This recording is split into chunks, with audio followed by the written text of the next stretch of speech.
আজকে আমরা কথা বলবো সূর্য তুমি সাথী এই উপন্যাস নিয়ে। লেখক আহমদ ছফা। এই গল্পের মূল চরিত্র হচ্ছে হাসিম, যার বাবা হিন্দু ধর্ম থেকে ইসলাম ধর্ম গ্রহণ করে, কারণ সে একজন মুসলমান মেয়েকে ভালোবাসতো।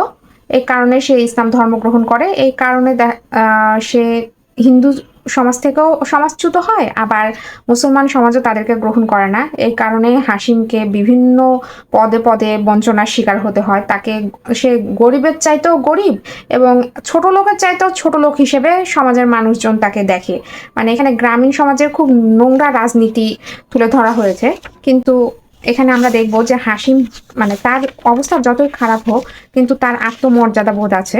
সে অল্প টাকায় জমিতে কাজ করে, মানে জমিতে কাজ করলে সে অল্প পরিশ্রমের ফলে বেশি টাকা পাবে, কিন্তু সে নিজের আত্মসম্মান বোধের কারণে সে আমরা দেখতে পাই যে সে পাহাড় তাকে কষ্ট দেয়, মানে পাহাড়ে সে কষ্ট করে উঠে খড়ি কেটে জীবিকা নির্বাহ করে। আর এখানে এই গল্পের মূল নায়কই হাসিম।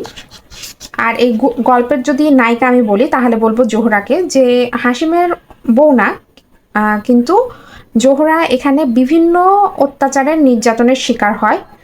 আর জোহরা দেখা যায় যে হাসিমকে ভাই বলেই ডাকে, এবং তার হাসিমের বউ যখন প্রেগনেন্ট হয় তখন তাকে অনেক বিষয়ে সাহায্য করে, তার পাশে থাকে। হাসিম না থাকলেও তার পাশে থাকে।